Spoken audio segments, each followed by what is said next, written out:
Yo, 1 2 1 2. What it do? Uh, it gets mean at the scene, as you know. We want y'all to get seen as well. So 94 feet of life on the scene.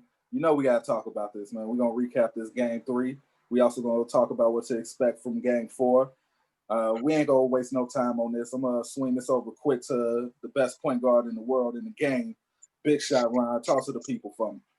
Listen, the scene, remember, if you're on Facebook, 94 Feet of Life, the scene fan page, THE, scene in capital letters. Join that. If you on here right now, you got to subscribe to the YouTube. You got to turn your notifications on because it's about to be a busy week across all sports. We covering it all. But let's stick with the NBA Finals. Miami, Sunday night for the culture, gets us back to 2-1. Germ, I'm going to just swing this over to you. The Jimmy Butler World Tour continues. Where we at? Jeremy Butler. Well, as we, get ready to go into game 4, we got my guy, as y'all know, I am Jeremy Butler today. And I just want y'all to know I feel underappreciated. Not only did I outperform LeBron in game 3, but I put the city of Miami on my back. And I need a little bit of respect out here. I ain't take no threes because I got snipers around me. You know what I'm saying? I had to take none of those. That was bad shots for me when I got the American snipers around me. So everything with that being said, I just hope my guy Bam can go tonight with me because, Bam will add that extra dimension we need on the inside to help me with Anthony Davis.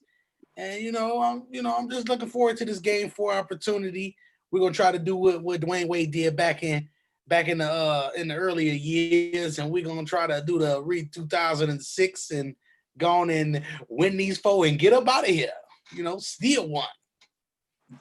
I'm gonna go to MJ first because Trav is in the bullpen getting warmed up because he's been waiting for this for a while. So we're gonna let Trav go last. But MJ, from a lab point of view, okay, was there anything different about game 3? Or is there something as we go into game 4 that Miami maybe should continue to do? 3 things changed. The first thing is Miami was the aggressor. They swung first. The second thing was when it comes to a player like Anthony Davis, who was so dominant on the offensive and the defensive end, you have to be able to have you have to solidify a strategy to be able to neutralize him. On offense, for Anthony Davis, what they did was they did a very good job of fronting him. When the ball was in the air, the rotation got there before he can actually be able to catch the ball. He's already double teamed. So they got there early. They mixed up coverages, took him out of rhythm early, frustrated him. Now on defense, which I thought was the most important thing, what they did was they had 2 options to me. The first option was if a dude is going to be that dominant defensively, you have to either wear him out by running him through screens, or you just take him completely out the play by making sure whatever man he guards is completely opposite of where the action's at. And Miami chose to do the latter. For whatever reason, Anthony Davis was guarding Jay Crowder. They just put Jay Crowder in the opposite quarter and let Jimmy Butler work the opposite end, which pretty much is like how, you guard how they used to do with Kawhi because he was such a dominant defender, still is. But during the playoffs, they pretty much was like, okay, we're just not going to even include you in the system. We're going to let you have to focus on over there. You're going to stay over there. And if you do help over here, that skip pass to the corner is going to be there, and it's going to leave us open. So you're going to have to pick your poison. All right, Trav. So I'm going to go ahead and lob this up to you because I know what this is. We're going to send this down to Trav because Trav is really, ladies and gentlemen, not here for the Jimmy Butler Love Fest at all. So, Trav, take it away, man. The floor is yours. Mute. Push that mute button, Trav. I want to hear every word. I'm going to do like the idiot did after 3 days and 2.5 days in the hospital. And I'm going to talk to y'all for a second in a protective way. So, yeah, the idiot number 45, president of the United States, going up and all that stuff. We'll talk to y'all right. Y'all see who it is. Y'all see it. Y'all see it. This is how we're going to talk today. You brought Skeletor out, man. The reason why I'm gonna talk to y'all the way, because the simple fact that now Jimmy Butler has done something that somebody ain't done in a long time, and that's basically outplay your guy, and every asset of the game. 40-point triple double, right? Am I right? Triple double. Right. But don't put this man like in no top 5 category and go all crazy about this stuff, man. Don't do that. Don't do that. I respect this man now. Y'all done got me to the point to where I respect it, but don't put him in a category like he's that dude like that, man. Y'all chill out, pump the brakes. It's still gonna end at about 5 or 6. No more than 6. If they win for the culture, hey, we got a good game 5 coming up. But what I'm telling y'all is pump y'all brakes, man. Dude ain't giving y'all that work like that. Made some good 3 to 10 foot shots. All the action was away from the Lakers' best player. But hey, like I said, don't do that, man. Don't do it. Don't do it. Just don't do it. Don't do it, man. Don't give that man all the flowers. Give him some flowers, but don't give him all the flowers. Trav, you inspired me. You just inspired me. I think He inspired me. Go ahead. Oh, go okay. ahead. He inspired me because one thing. What I'll do is what was the great Jay-Z said, Dre, I'll give you your props, but that's where it stops. That's how I treat every athlete. I give you your props, that's it. I mean, I don't know you personally. I don't care what the media gives you to. That's just what it is. I give you your props, that's where it stops. I give Jimmy Butler props for now being able to learn how to score easy. Whether that is because of Pat Riley, Eric Spoelstra's system, and putting him in spots already to where he doesn't have to work as hard, I give him credit to where he's not working as hard for his points, and it's showing. He's efficient. He knows exactly where his guys are going to be when he drives. It's almost like he's throwing blindly backwards to his three-point shooters and hitting them in stride. It's a beautiful thing to watch. So I give him props on that. And because of that, I think he does deserve, some acknowledgement, because we, as a culture, there is no gray area when it comes to greatness. Either you got to hit the last second shot, either you got to, win a multiple amount of rings, or you just trash. And that's not really a good wavelength to be able to go for. I don't care what nobody tells me. Tracy McGrady is great. Mm-hmm. Everybody doesn't get the perfect situation. And I'm glad to see Jimmy get the perfect situation so that we can be able to see what he's capable of and give him his roses. But let's not get it twisted. It is a lot of players out there that if you give them the perfect situation, they could be Jimmy Butler right now too.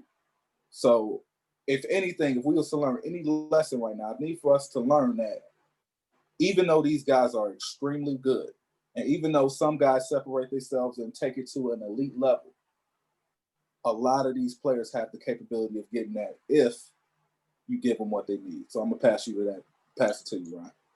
I think with Jimmy Butler, what it proves was Jimmy Butler doesn't mean that Chicago was wrong. Doesn't mean that Minnesota was wrong. Doesn't mean Philadelphia was wrong. What it means is those 3 situations did not work for him. He's, as MJ talked about, he's one of the few players or people in professional life where you get into the perfect situation. This company works for you. This work environment works for you. This culture works for you. Jimmy has found what works for him. Does it mean that all of a sudden he was this really nice dude in Chicago? Absolutely not. Does it mean in Minnesota he was acquirable? Absolutely not. Does it mean that there were some issues in Philadelphia that were not his fault? Absolutely not. He's just now in a spot where in Miami, when you go sideways in Miami, there's somebody in Miami who will put you back in line. Eric Spoelstra, Pat Riley, and at the end of that bench, Udonis Haslem. You can't go sideways in Miami because they'll put you right back. Whereas in Chicago, Philly, Minnesota, there was nobody who had the authority or his respect to say, hey, You got to chill out. So he's in a perfect situation for Jimmy Butler, which is now. So some of the things he's doing that MJ talked about, Jimmy Butler had 40 with the Bulls. Jimmy Butler would get triple doubles in Minnesota.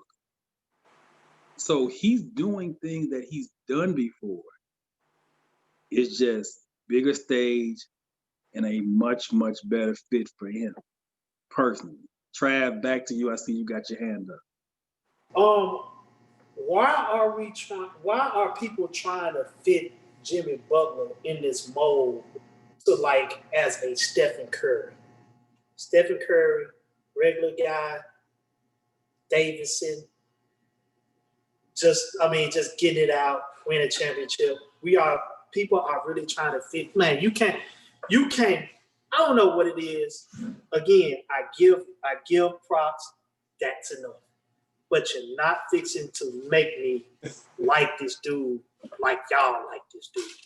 I think Trav, what happened was in terms, we could certainly jump in here. I think what happened was the Jimmy Butler narrative. We always talk about narratives on this podcast and in the group. The Jimmy Butler narrative has swung so far left that now that he's in this situation with Miami, he's on the final stage. Of course, now it swings back to, well, my right, y'all left. It swings back the other direction. Like anything else in sports. You the super villain one day, you the hero another day. And I think he's found his place in Miami where now he's the anti-hero. You know, MJ had a great comparison on our pregame show. He is Stone Cold Steve Austin. Stone Cold Steve Austin was not supposed to be the hero, but the fans liked it. And that's Jimmy Butler right now. He's the anti-hero. Hoodie Germ. So we got another guest. We got Hoodie Germ, the second version of Germ. Germ, thoughts on Jimmy Butler? And then certainly what happens the rest of the series? We got to talk about the Lakers side of this thing and where we go with that. But your thoughts on JB, and then if you're the Lakers, what are you thinking going into Game 4? So we're gonna go in the bag for a second because I ain't went in my bag in a couple shows. So I've been playing too much. So the thing is this: first and foremost, Jimmy been balling. He been doing what he's supposed to do. He was their best player in Game 1. It's just the rest of the team didn't really show up and give him the help that he was normally accustomed to getting. I think part of it is it takes a game or two to get accustomed to what the Lakers bring to the table. Now, I said this up front, the Lakers' size is different. It's different. Everybody in that starting lineup is 6'5", 6'6". So it's a little different now when the sniper's coming off and they got a 6'6" dude on them, opposed to a 6'3", a 5'11" Kemba Walker, or a 6'2" Wanamaker, or you know what I'm saying, whatever the case is. Say what you want about Tatum and Brown, but Tyler Hero wasn't used to seeing that type of size. As we've seen, he's getting a little bit more acclimated into the series. Same thing with Duncan Robinson. Duncan Robinson now, what he's had to do is he's had to catch the ball, put the ball up, and then take an escape dribble, and then reload, reset his feet, and then shoot. First 2 games, he was not knocking those down. He knocked down a couple of those in the second game, in the third game. Those are important shots for him because now he's getting into a rhythm. So you're getting your snipers in a rhythm. With no Bam playing, that means now that the element of them playing from the high post, which was the area that they were winning in every other series, in the high post area, because of Bam being the biggest mismatch on the court, that is no longer happening now. That is no longer happening. Why? Because the biggest mismatch is on the other side, which is Anthony Davis. He can switch out and guard the players on the perimeter. He can guard the guys in the paint. But on top of that, he provides so much length in that high post area that Bam, when he's passing the ball, some of those balls are going to be deflected. So it's not going to be as clean of a pass. So them not having Bam and them actually having to retool and refocus and restructure the offense has actually been a good thing. So when Bam comes back, which we hope he's back tonight, I hope he's back tonight just because I want to see how Spo incorporates the wrinkle of adding that 3 big lineup. Believe it or not, having Miles Leonard in the game, again, what does that do? That takes Dwight out the paint. You need Dwight out the paint to have any shot.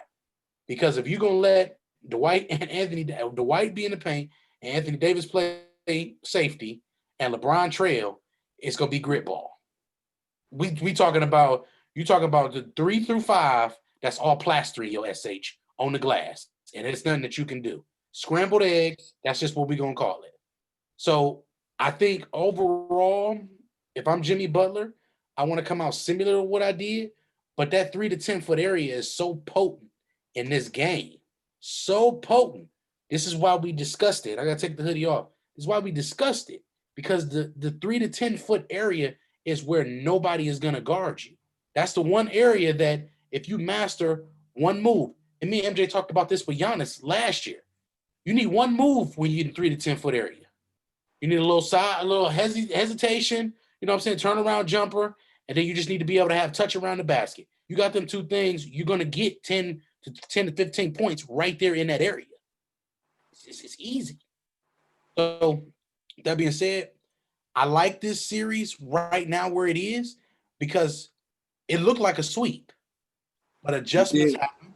Now we get to see what Miami did. Now we get to see what the Lakers are going to do. And I don't think the Lakers really need to change anything. That's what's so funny. I didn't see anything in that game that made the Lakers need to change anything. I agree. I'm going to send this back to MJ. I mean, if you look at the Lakers' 2 biggest issues, game 3 is fouls and turnovers. That's not really a strategic adjustment. You tell people stop fouling. And stop fouling, take care of the ball. So I don't really know if there's too much the Lakers need to do, but MJ, back up to you, lab guy. If you're the Lakers, if there is, let's say if you are the Lakers, if there is a strategic adjustment of some type, what would it be if there is one? I felt like the Lakers forced a lot of things. They forced the issue with a lot of things. They tried to force Anthony Davis in the post. The first 2 games, he wasn't in the post much. He actually was in the dunker spot, which is a little bit beyond the block on the sideline, and allowed his guys to be able to penetrate and dish. Or if somebody came in from a back cut, they're able to catch it and he's able to crash, whether it's alley-oop, a pass, or they just shoot the ball, miss, and he tip dunks it. So I thought they tried to force it too early and too often to him. That caused their offense to be stagnant. I always tell people this all the time. In this day and age, the reason why they drew caution tape in the post is because too many people stand around and there's too many guys that don't know how to throw a proper post entry where it's fast enough, quick enough to where the guy can catch it, move, and be able to make the right read. Especially when you got guys who are committed, who the game plan was, do not let AD get off. I think they should have made a couple more adjustments on that. To be real, what happened was Miami decided to just play tough man-to-man defense, and I don't think the Lakers was ready for it. They didn't know that Miami was going to come out with that much commitment, with that much intensity, and they got punched in the mouth because of it. So you say, less fouls, less turnovers. It was a byproduct of Miami's effort on defense and communication and commitment. So if the Lakers slow down about a half a hair, just a half a hair, slow down a half a hair, you'll get everything you want, because at the end of the day, no matter how hard they play, they still 4 inches shorter than AD. At the end of the day, they still can't do nothing about 23 going downhill. At the end of the day, they can't do anything about Rajon Rondo being able to pick apart whatever you throw at him. And let me say this before I pass this to Trav. And I'm going to say this, I want people to really listen to what I got to say on this. I do not give a damn about what LeBron does when he is not on the floor. I don't care. I don't care. Stop bringing up videos of him walking off with 10 seconds left. Is he on the floor? No. I don't care. Because 5 years ago, y'all was mad because he was too friendly. Now y'all mad because he's not a good sport. I need for y'all to pick a struggle or just admit you don't like the dude. And it's okay if you don't like the dude. Let that hurt out your spirit. Be honest with your hurt. But because people are too cowardly And because people don't want to admit that they're just a jealous hater, they try to find reasons to justify their animosity to somebody that they don't even know. I don't know Jimmy. I don't know Steph. I don't know LeBron. I don't know KD. I don't know none of these dudes. And I don't care what they do off the court. That's none of my business. On the court is what I'm worried about. Trav, please continue. In the words of Country Wayne, let that sizzle in your spirit. Please. Let that sizzle in your spirit. Trav, what's happening, man? MJ, boy, now you talking. The basketball stuff, they gonna catch on to that. But the real life stuff, that's where the icing on the cake is. Believe it or not, LeBron said something, y'all called him arrogant, y'all didn't like him. When he basically told y'all at the end of the day, when he laid his head down, he a millionaire and you not. And all the rest of these people are the same way. I mean, do we want them to care about what we say? Yes, we do. But at the end of the day, they don't care. They don't care. I mean, we got our feelings, but one thing I'm not gonna do, and one thing I will allow, that I'm not gonna allow my group that I'm in of 94 feet of life, is to have feelings over a person more than feelings over the game. That's what we're not gonna do, Charlie. That's what we're not gonna do. Because this game is way too big than the players. And the players know this. But the people who get emotionally involved in what the player does, the player is bigger than the game to them. So that's what I got to say about that. And that's just how we rock. If y'all want to be fanatics, y'all be fanatics. But how we rock over here, they ain't gonna fly around here. We it's not about that. We talking about the game. So we're gonna hit some rapid fire on some non-finals issues. One thing real quick, Big Shot. Real quick, go ahead. Man. Real quick. LeBron been doing this all playoffs. He been doing this the whole bubble. So it's only a problem now because they lost. Continue. Yeah, this is not new material. I done seen the man in the slides with 2 minutes to go quite a few times. I'm just being honest. You know what I'm saying? Like, y'all folks be I think it is, fellas. And we talked about Miami. You know, we want Miami to hopefully Miami get a W tonight for the culture. You know what the reality of this is, y'all? Talk to him. The season is long. And folks about ready to go home. If you think about this, fellas, training camp last year opened at this time. Training camp. This ain't even over yet. The 2019-2020 season has literally taken 365 plus days to finish. And at this point, y'all, we running out of material. So now LeBron leaving the sideline is the new material.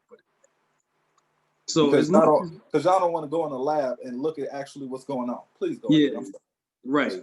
So we want Miami to win because we like more basketball. But the reality is, this season just going on too long, and everybody tired.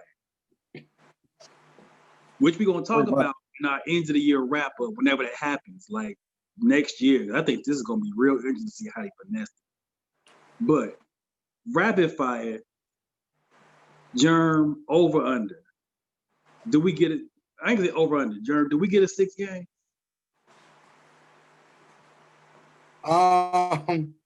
That really depends on tonight because we don't know what team gonna show up. We really do not know. So, push. Okay. Push. Rapid fire. I'm gonna swing this up to the MJ because I know this is a topic he don't really want to talk about. But you know me, I like to make folks talk about stuff they don't really want to discuss. Okay. Doc Rivers in Philadelphia. We ain't talking about it. MJ, rapid fire. Initial thought, thumbs up, thumbs down. Thumbs up, man. The man is a winner. How many coaches had an NBA championship ring that's in the league right now? I'll wait. You think he's not better than Brent Brown? I'll wait. What do y'all expect? What do y'all expect for Philly to get? What do you expect for them to get? Hoodie Jern. Y'all want him to dig up Red Auerbach's grave? What do y'all want? That's a good hire. Got a good coach, and he'll do the best that he can with them. Listen, I understand MJ to your point, and I agree. I understand the 3-1 leads blown to LA. I get it. But y'all gonna see this offseason. Watch all these stories that come out about what really happened to the Clippers in that bubble. Yeah. I can't wait. We about to find out, and I'm gonna say this. I would not be surprised if everybody's favorite robot was the one that pushed that man off the cliff. And everybody's favorite robot wears number 2 and has corn. Stay tuned. I'm telling you now, we gonna find out about some stuff about these Clippers in that bubble that's gonna puncture the image y'all have of that robot, the Terminator. Watch this space. Keep your notifications on. Trav, rapid fire. Back to you. What question I want to give you, Trav? Okay, Trav, I got a question here for you. Chris Paul, does he start the year in Oklahoma City? Oh, no. No, you want no. He's going somewhere. And it ain't going to be, he ain't staying in Oklahoma. He's going to the Clippers. That's why they got rid of Doc. Nice place. Or fix your glasses, John.